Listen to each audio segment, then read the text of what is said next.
Ok, un cordial saludo para todos los que nos escuchan por las redes sociales. Estaremos el día de hoy entrando en la carta a los Filipenses, una carta muy preciada por el apóstol Pablo, que fue escrita también en el tiempo de su encarcelamiento en Roma, al igual que la carta a los Efesios. Estas cartas fueron escritas desde la cárcel de Roma, cuando Pablo estuvo preso en el año por ahí 60-62, una pequeña introducción. Y una de las cartas más amadas por el apóstol Pablo es dirigida a una congregación que se encontraba en Filipos. Ahora, esta carta fue escrita junto con Colosenses, junto con la carta de Filemón, junto con la carta de Efesios, y su mensajero de esta carta fue un hermano que se llamaba Epafrodito, que es mencionado en el capítulo 2 de esta misma carta. Lo vamos a estar viendo cuando lleguemos al capítulo 2. Él es el mensajero. En la carta de Efesios era Tíquico y algunos otros hermanos a que lo acompañaban. Y en este tiempo que el apóstol Pablo estuvo preso, dirige esta carta también a una congregación que se encontraba en la ciudad de Filipo. Era una ciudad de la antigua Macedonia, ubicada en el noreste de la actual Grecia, cerca de la moderna ciudad de Kavala.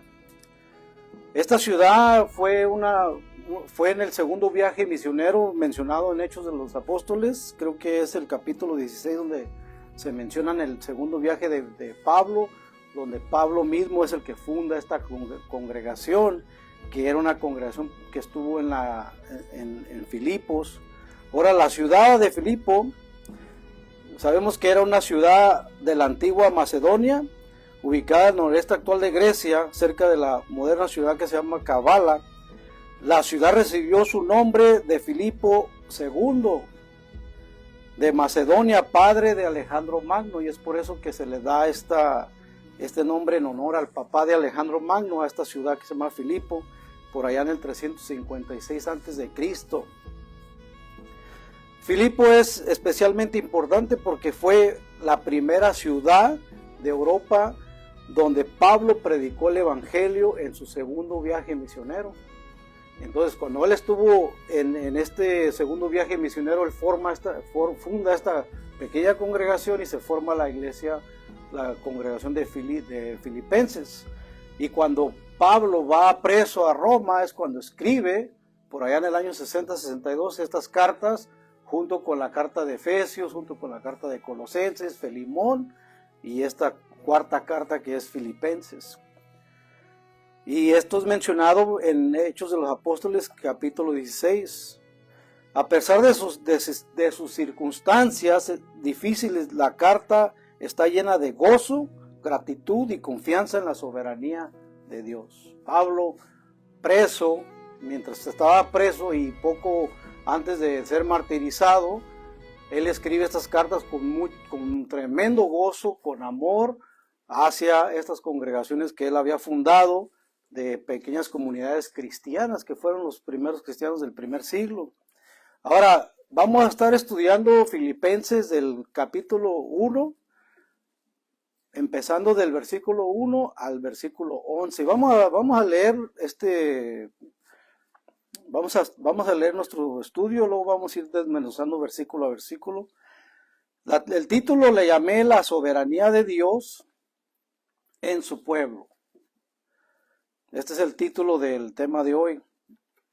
Y vamos a leer Filipenses 1 del 1 al 11. Dice: Pablo y Timoteo, siervos de Jesucristo, a todos los santos en Cristo Jesús que están en Filipo.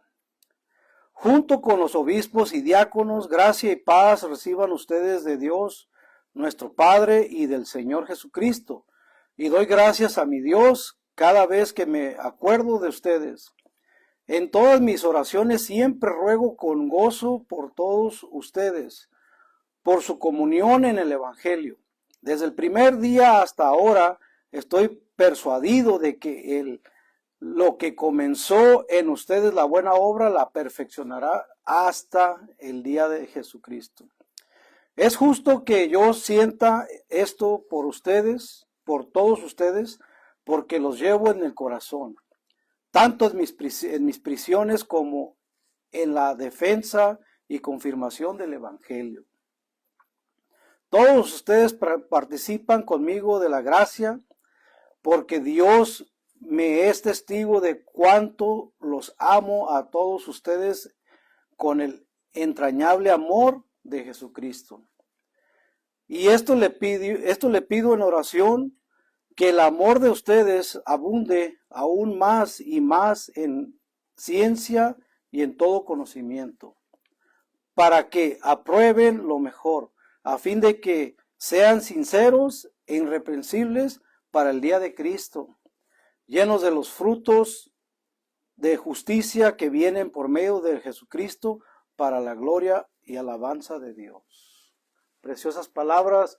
Es algo de admirar al apóstol Pablo, como aún estando en esta circunstancia de estar preso, sufriendo la persecución, está con este gozo lleno de amor para estas congregaciones que se encontraban en Filipenses, en Colosenses, Efesios, como la carta que estuvimos estudiando de Efesios. No hemos llegado a Colosenses todavía, pero vamos a llegar pronto. Y es impresionante el amor que Pablo tenía como buen pastor, como todo un obispo, como todo un apóstol de Jesucristo. Ahora, obispo y diáconos sabemos que son servicios roles dentro de la iglesia. El que estaba siempre al frente de la congregación siempre era llamado obispo, era el que estaba siempre al frente de la congregación, el que lideraba, el que pastoreaba la iglesia simplemente. A pesar de las circunstancias difíciles, la carta está llena de gozo, gratitud, confianza en la soberanía de Dios. En estos primeros versículos, Pablo presenta tres verdades fundamentales: la identidad de la iglesia, los roles de la iglesia, la gratitud por la comunión de los santos, la certeza de la perseverancia de los creyentes. La identidad de la iglesia, siervos y santos de Cristo, vamos a ver en el versículo 1. Vamos a ver este versículo de Filipenses 1:1, dice: Pablo y Timoteo, siervos de Jesucristo, a todos los santos en Cristo Jesús que están en Filipos, con los obispos y diáconos. Los creyentes pertenecen a Cristo. Pablo se identifica como siervo, esclavo de Jesucristo. El creyente no se pertenece a sí mismo. Ha sido comprado por la sangre de Cristo. Todo creyente, todo siervo de Dios es un siervo del Señor que ha sido lavado y comprado por la sangre de Cristo, y es por eso que dice la palabra a todos los santos. Recuerden que la palabra santo lo que significa es apartado para Dios. Entonces todos los que estaban en la congregación de Filipos, todos los creyentes eran considerados santos. ¿Por qué? Porque eran personas que han sido justificadas y lavadas por la sangre de Cristo, y es por eso que se les dice santos, que la palabra significa simplemente apartado. Ahora, todos nosotros somos apartados de Dios, todos nosotros que hemos creído en Jesucristo también somos apartados de Dios, entonces eso nos hace santos de Dios. El santo de Dios no es que haya alcanzado un nivel de vida, un estándar de vida muy, muy elevado, no, sino simplemente una persona que ha reconocido sus pecados ante el Señor y ha creído en el sacrificio perfecto de Cristo, y es por eso que es lavado y perdonado, justificado, y ahora es un santo de Dios. No es que nosotros podamos tener una vida súper elevada o vivir una vida súper perfecta. De eso no existe tal cosa. La Biblia dice: por cuanto todos pecaron, todos estaban destituidos de la gloria de Dios, pero fuimos justificados mediante el sacrificio de cruz gratuitamente. Entonces es simplemente por la gracia de Dios que nosotros estamos en el redil del Señor, estamos formando parte del ejército de Dios, parte de la comunidad de los santos, y es por eso que creemos en la perseverancia de los santos, que vamos a tocar este tema el día de hoy. Ha sido comprado por la sangre de Cristo todo el creyente verdadero. Todo creyente verdadero ha sido apartado, lavado y ha sido llamado a ser santo de Dios. Entonces, vayan a Corintios, 1 Corintios 6, 19, 20. 1 Corintios 6, 19, 20. Vamos a ver aquí un versículo que dice: ¿O ignoráis que vuestro cuerpo es templo del Espíritu Santo, el cual está en vosotros, el cual tenéis de Dios, y que sois vuestros? Porque habéis sido comprados por precio, y glorificar pues al Dios en vuestro cuerpo y en vuestro espíritu, los cuales son de Dios. Entonces el creyente, por ser una persona que ahora portador del Espíritu Santo, y hemos sido lavados por el Espíritu Santo, hemos sido apartados para Dios, y ahora ya no nos pertenecemos a nosotros mismos, sino que somos del Señor. La salvación produce una nueva identidad en el creyente. Nuestra salvación produce una nueva identidad. Los escogidos son llamados eficazmente y apartados para Dios y para su servicio. Somos esclavos del Señor. La palabra que es para apartados y para Dios, ahora nosotros somos siervos, siervos llamados a servir al Señor. Y es por eso que nosotros tenemos un amo que no es nuestro Señor Jesucristo, que lo vimos en Efesios cuando estuvimos estudiando. Los santos son apartados por Dios. La palabra santos no describe una élite espiritual, sino a todos los creyentes unidos a Cristo. 1 Corintios 1:2. 1 Corintios 1:2 dice así: a la iglesia de Dios que está en Corintio, a los santificados en Cristo Jesús, llamados a ser santos. La santidad es primeramente una posición otorgada por Dios antes de manifestarse progresivamente en la vida del creyente. Con este versículo que dice que somos llamados a ser santos, ahora le está hablando a la iglesia de Corinto, y la iglesia de Corinto era una iglesia donde había muchos problemas, muchas divisiones, adulterios, hasta estaban cayendo en idolatría con los mismos siervos del Señor.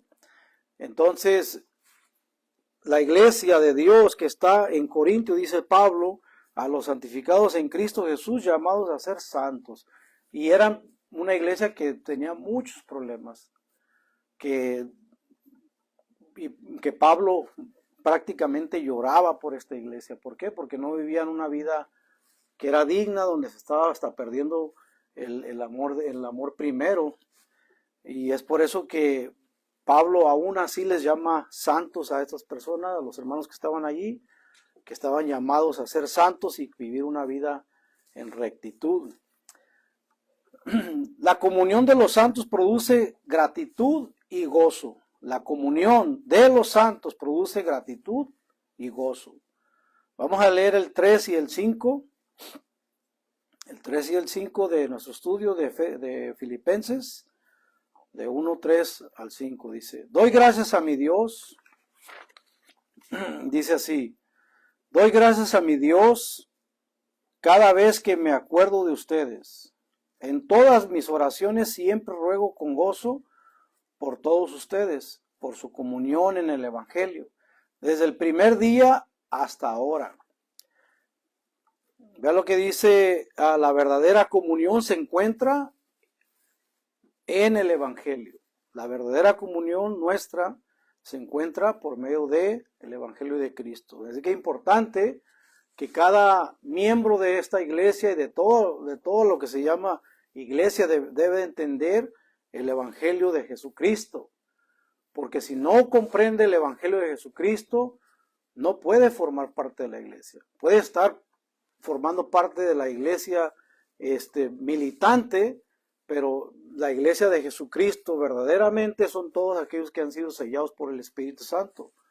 Entonces, todo creyente verdadero es una persona que ha entendido el Evangelio de Cristo. Y es así como Dios identifica a su iglesia. No es por medio de ninguna denominación o por un nombramiento de tal iglesia como Semilla de Gracia. Jesucristo no va a venir, vengan aquí todos mis siervos de Semilla de Gracia. Él no va a venir buscando el nombre Semilla de Gracia, Él va a venir buscando a todos sus escogidos, a sus elegidos, a quienes verdaderamente han creído en el Evangelio y han sido sellados por el Espíritu Santo. Y esto es por medio del Evangelio, no por ser semilla de gracia o pertenecer a tal iglesia o a tal religión. Esto es totalmente mentira. El nombramiento de una iglesia o de una religión es simplemente un nombramiento por medio de hombres. Todas las religiones del mundo tienen su denominación o su nombramiento, y todo ha venido por medio de hombres. Aunque nieguen y digan lo contrario, todo ha sido por medio del hombre. Semilla de Gracia, Grace Church, todos estos nombramientos han sido por medio del hombre. Por eso es que el Señor no va a venir por una iglesia con un nombre especialmente. El Señor va a venir por aquellos que han entendido el Evangelio. ¿Y qué es el Evangelio de Jesucristo? Es el que ha creído en la buena noticia, la buena nueva, de que Cristo murió por nuestros pecados y resucitó al tercer día, y todo aquel que ha creído en el Señor. La iglesia no está unida por preferencias humanas, sino por Cristo.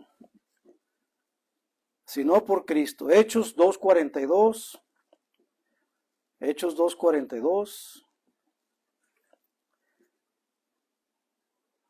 Y perseveraban en la doctrina de los apóstoles y en la comunión unos con otros, en el partimiento del pan y en las oraciones. Si vemos aquí, el Evangelio crea una familia espiritual. ¿Por qué? Porque estaban en comunión, estaban todos en comunión celebrando el partimiento del pan, que es lo que representa el sacrificio perfecto de Jesucristo. Entonces, la iglesia verdadera del Señor son todos aquellos que han entendido verdaderamente lo que Cristo hizo por ellos en la cruz y han creído en su nombre, han creído y han sido, ahora son hijos adoptados por la sangre de Cristo. La comunión de los santos, el Evangelio crea una familia espiritual. Efesios 4 al 6, vamos a leer Efesios 4 al 6. El Evangelio crea una familia espiritual. No es una, como dije, no es una denómina, no es por el nombramiento de tal iglesia, es simplemente todo aquel que ha creído, que ha sido apartado y sellado por el Espíritu Santo por medio del Evangelio y ha pasado a ser ahora parte de la familia en Cristo. Y esto es lo que es la iglesia verdadera. Efesios 4:6 dice, un cuerpo y un espíritu. Efesios 4, versículo 4 al 6. Un cuerpo y un espíritu, como fuisteis también llamados a una misma esperanza de vuestra vocación. Un Señor, una fe, un bautismo, un Dios y Padre de todos. La comunión de los santos es una doctrina bíblica totalmente. Los creyentes participan juntos de la misma gracia salvadora. Podemos ver también la perseverancia de los santos, descansa en la obra soberana de Dios. Podemos ver esto en el versículo 6. Vamos a leer el versículo 6 de nuestro estudio. Filipenses 1:6, vamos a leer. Dice, estoy persuadido de que lo que comenzó en ustedes, la buena obra, la perfeccionará hasta el fin, hasta el día de Jesucristo. Estoy persuadido de que el que comenzó en ustedes la buena obra, la perfeccionará hasta el día de Jesucristo. Y esto es lo que es la perseverancia de los santos, podemos ver, este es uno de los textos más claros sobre la perseverancia de los santos. Dios inició la obra de salvación en todo creyente y es el mismo que la va a perfeccionar hasta el día que venga Jesucristo. No es por nuestros méritos, no es por nuestra voluntad, es por la voluntad de Dios. Es porque Dios mantiene al creyente fiel hasta la muerte. Dios inicia la obra de salvación. Si podemos ver también Juan 6:37. Juan 6:37 vemos cómo Dios es el que obra en el creyente. Y nosotros podemos pensar, sí, yo vine a Cristo por mi voluntad, pero esa voluntad no la tenías tú cuando estabas muerto en Cristo, cuando estabas muerto sin Cristo. Es porque Dios te ha dado voluntad propia para que puedas venir a Cristo. Es por la voluntad de Dios primeramente. Nosotros le amamos a Él porque Él nos amó primero. Eso dice la Escritura. Juan 6:37 dice, todo lo que el Padre me da, vendrá a mí. Todo lo que el Padre me da, vendrá a mí. Y el que a mí viene, no le echo fuera. Todo lo que el Padre me da, vendrá a mí, dice Jesús. O sea que nosotros somos un regalo de Dios para Cristo. Es Dios el que te escogió desde antes de la fundación del mundo. Es Dios el que te da vida cuando estabas muerto sin Cristo. Y ahora vives juntamente con el Señor. Y ahora tú eres un regalo para Cristo. Y todo lo que el Padre me da, vendrá a mí. Y al que a mí viene, no le echo fuera. Qué versículo tan precioso y tan claro. Donde habla de la perseverancia de los santos. Todo aquel que ha sido verdaderamente elegido por el Señor, y esto desde antes de la fundación del mundo, como dice Efesios 1:3 al 5, vemos que Dios nos ha elegido desde antes de la fundación del mundo, para que viniéramos a Cristo en regalo para el Señor.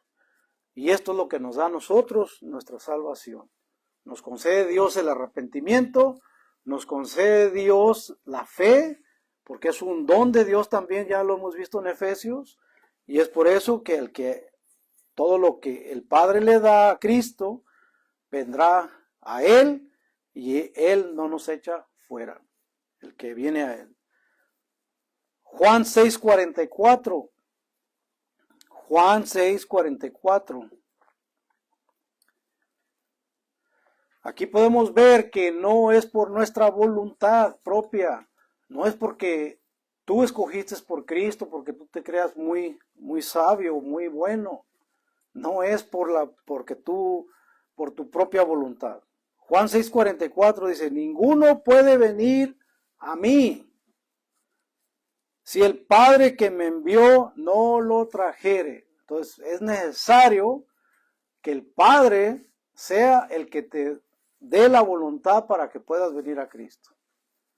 La voluntad no nace de ti, es un regalo de Dios de querer venir a Cristo. Si tú crees en Jesucristo, has puesto tu fe en Él, no es por tu propia voluntad, es por la voluntad de Dios, que tú tienes esa fe y que ahora has creído en Él. ¿Por qué? Porque es un regalo que viene de lo alto. Y es por eso que cuando Pedro reconoció a Cristo, tú eres el Cristo, tú eres el Hijo de Dios viviente. ¿Qué le dijo? Bienaventurado eres, Simón, hijo de Jonás, porque no te lo reveló ni carne ni sangre, sino mi Padre que está en los cielos. Fue un regalo de Dios para Pedro y es por eso que Pedro pudo reconocer a Cristo como el Cristo. Entonces, por eso es que dice, y yo te digo, tú eres Pedro, y sobre esta roca edificaré mi iglesia. ¿Sobre qué roca? Cristo la roca. ¿Sobre qué confesión? Por la declaración que dio el apóstol Pedro, que estaba declarando a Cristo como el Hijo de Dios. Y sobre esa confesión que él hizo, es por eso que estamos edificados en el fundamento de los apóstoles y de los profetas, y siendo Cristo la principal piedra preciosa. del fundamento de la iglesia. Ninguno puede venir a mí si el Padre que me envió no lo trajera. Eso dice Juan 6:44. Ninguno, nadie puede venir a Dios, a Cristo por sí solo. Es por la voluntad del Padre. La salvación comienza con Dios, no con el hombre. Dios preserva a sus hijos. Juan 10, 27 y 30.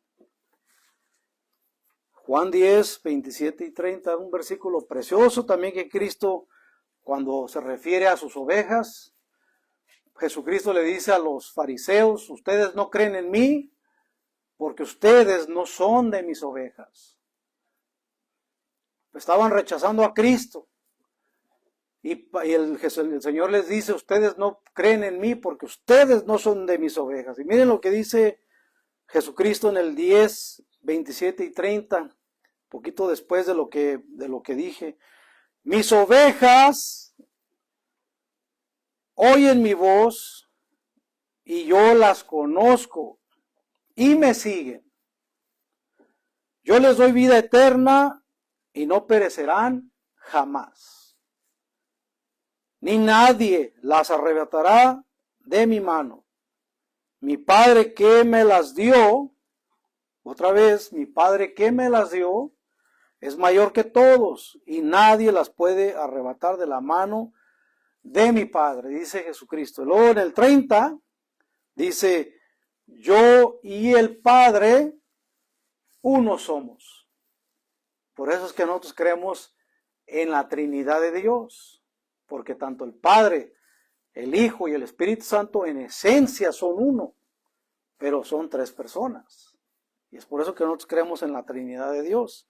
Pero el tema principal de estos versículos que queremos ver es como nadie puede ser arrebatado de la mano del Padre, nadie puede ser arrebatado del yugo del Señor, porque primeramente el Padre fue el que se las dio y nadie, dice, nos puede arrebatar de la mano del Señor.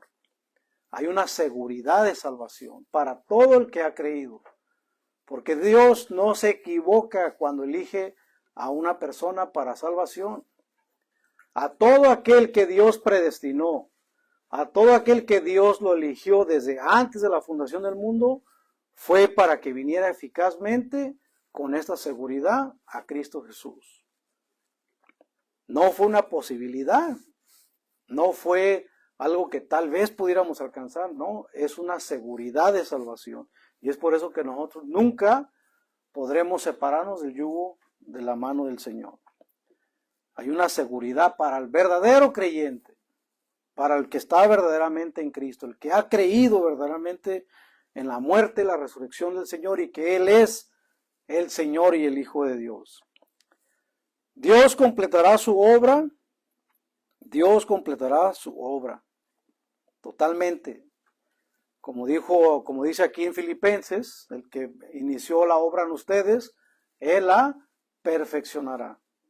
Entonces Dios completará su obra en nosotros. Romanos 8:30,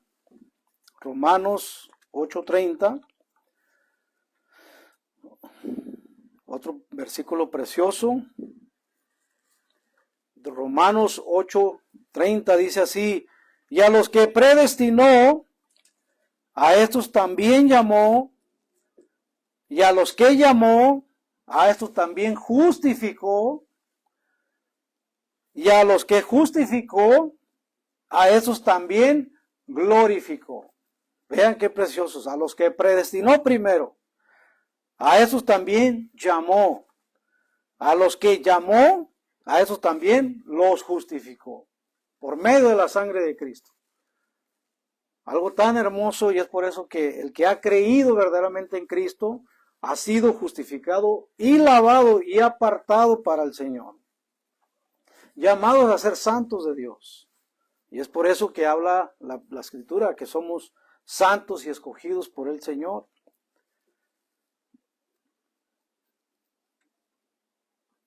La perseverancia de los santos no descansa en la fuerza del creyente. La perseverancia de los santos no descansa en la fuerza del creyente, sino en la fidelidad de Dios. Por eso es que le cantamos al Señor, porque grande es tu fidelidad. Por eso es que ese corito tan precioso dice una gran verdad, porque Dios es fiel para con los escogidos. Sino el amor cristiano es un fruto de la gracia divina de Dios también. Y vamos a leer el 7 y el 8.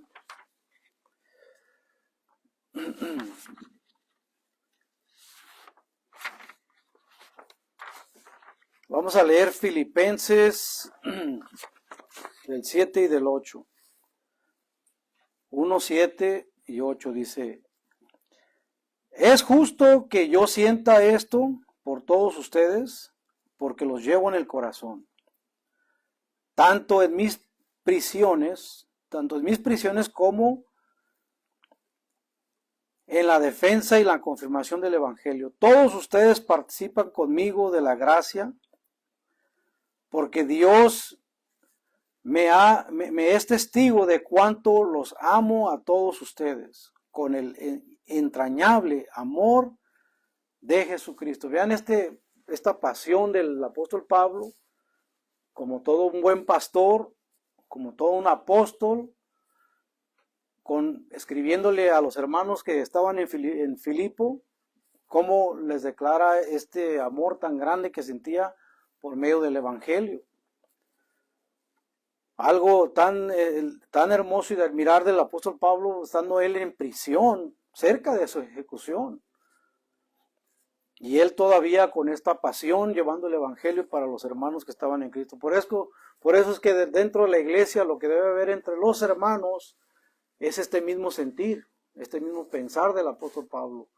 Sentir ese amor entre nosotros es algo que debe existir en una iglesia.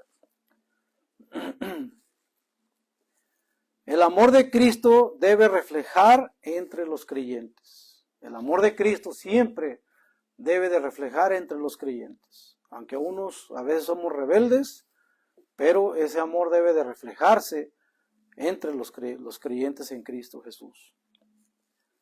Romanos 5:5 dice: porque el amor de Dios ha sido derramado en nuestros corazones por el Espíritu Santo que nos fue dado. Es uno de los frutos del Espíritu de Dios, el amor, paz, templanza, gozo. Los frutos del Espíritu de Dios que vimos anteriormente, este es uno de los frutos que debemos de mostrar como creyentes, el amor entre los hermanos. Porque la Escritura también dice que el que no ama, no conoce a Dios. El amor por la iglesia es evidencia de la obra regeneradora del Espíritu Santo en el creyente. El Espíritu Santo que nos regenera a una vida diferente, a una vida nueva en Cristo Jesús. El amor por la iglesia es evidencia de esa obra regeneradora. Entonces, el amor siempre tiene que ser un reflejo dentro de todo creyente, algo que se tiene que mostrar, se tiene que evidenciar. La oración de Pablo por el crecimiento espiritual. Vamos a ver el versículo 9 al 11 de nuestro estudio. Dice: y esto le pido en oración, que el amor de ustedes abunde aún más y más en ciencia y en todo conocimiento, para que aprueben lo mejor, a fin de que sean sinceros e irreprensibles para el día de Cristo, llenos de los frutos de justicia que vienen por medio de Jesucristo, para gloria y alabanza de Dios. Podemos ver la oración de Pablo por el crecimiento espiritual de la iglesia. El amor debe crecer en verdad. Efesios 4:15 nos enseña cómo este amor debe ir creciendo de forma progresiva dentro de todo creyente. Efesios 4:15, sino que siguiendo la verdad en amor, crezcamos en todo en aquel que es la cabeza, esto es Cristo Jesús. Crezcamos en todo aquel que es la cabeza, esto es Cristo Jesús. Vemos que el amor debe reflejarse y debe ir creciendo dentro de todo creyente. Si es un bebé en Cristo, algo que va a ir progresivamente viviendo y conforme vaya creciendo en fe. Ahora, ¿cómo es que nosotros tenemos fe en Dios? Sabemos que es un regalo divino, pero también es por medio de escuchar la palabra de Dios. Esto va aumentando y nos vamos enamorando más del Señor. El Espíritu de Dios produce ese amor por la palabra y vamos entendiendo más y creciendo de una forma, madurando en nuestra fe. Efesios 4:15 dije, sino que siguiendo la verdad en amor, crezcamos en todo en aquel que es la cabeza, esto es Cristo. La santificación es la obra de Dios. La santificación muestra la obra poderosa y soberana de Dios. Hebreos 13:20-21 dice, y el Dios de paz los haga aptos en toda obra buena, para que hagáis su voluntad, haciendo Él en vosotros lo que es agradable por medio de Jesucristo. Delante de Él, por medio de Jesucristo. El propósito final es darle toda la gloria a Dios en lo que hacemos en nuestras vidas. Ese es el propósito final de todo. Darle a Él toda la gloria. Es por eso que nosotros tenemos este principio que es soli Deo gloria, que es solamente a Dios la gloria por todos los siglos. Todo el propósito es para darle siempre la gloria a nuestro gran Dios y Salvador. Primera de Corintios 10:31. Primera de Corintios 10:31. Este sería el último versículo que leemos. Primera de Corintios 10:31 dice, si pues coméis o bebéis o hacéis otra cosa, hacedlo todo para la gloria de nuestro gran Dios. Si pues coméis o bebéis o hacéis otra cosa, hacedlo todo para la gloria de Dios, que es nuestro Salvador. La salvación comienza con Dios, continúa por la gracia de Dios. Esta es la perspectiva dentro de la iglesia reformada, porque toda la gloria es para Dios. La salvación comienza en Dios y continúa por la gracia de Dios. Termina para la gloria de Dios solamente, porque es a Él, al único que merece toda gloria y honor, y es por eso que le damos gloria por todos los siglos en todo lo que hacemos. Y bueno, vamos a concluir. Filipenses 1:1-11 nos enseña que somos santos y siervos de Cristo por gracia solamente.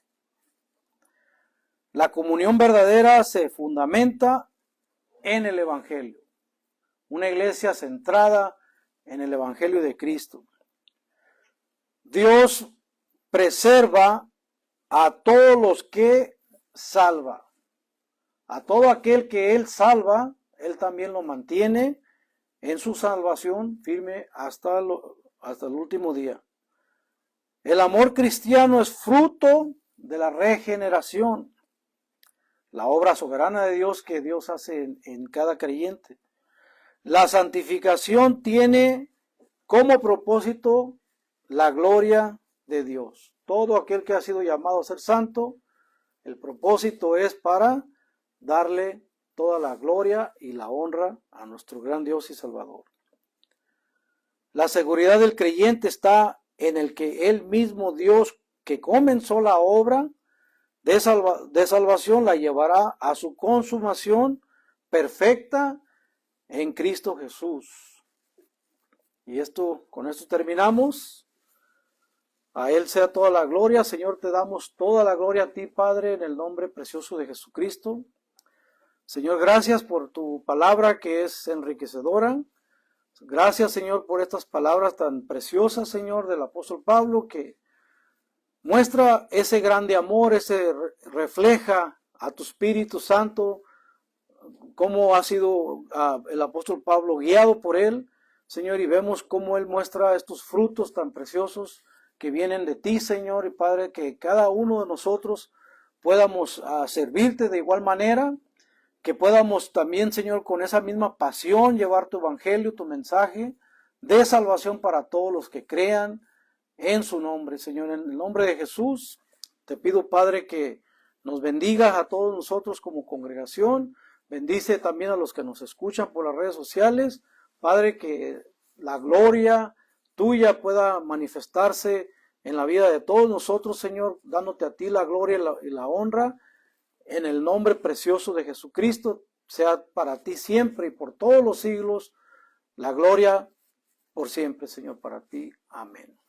En el nombre de Jesús.